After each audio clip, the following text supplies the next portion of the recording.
Hanna an scéal in níor a dúí ar ahan duine go bhfuil an Taoisigh Leo Varadkar ag éirí as.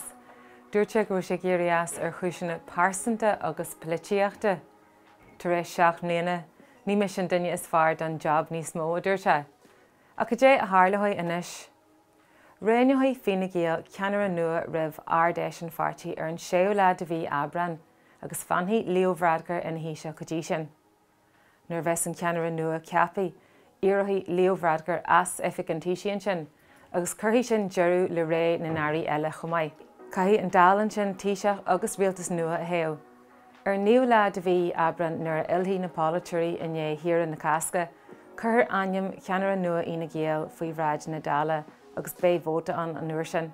Agus iad a géirí oltéhan a hachant tacoithe Fhine Gael agus an cóiontas glas le ceapachan ceannaire nua Fhine Gael ina híiseach. Mar sin céide dú teacht in áit Leo Varadkar.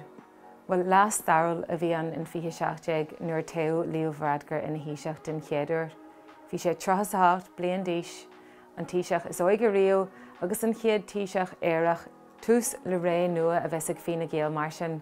Gus ar na daoine tá luath mar chomhba ar tá an taire ard éideis Simon Harris, an taire caiteis Fibli Pascal Donahue, an taire fintriíochta Simon Coveney, agus an taire Julie agus Curt Helen McAtee. Buail an pháirtí Parlamente agus grá buail an pháirtí chomh maith le comhliúirí contaí a réineoidh ceannaire nua Fhine Gael.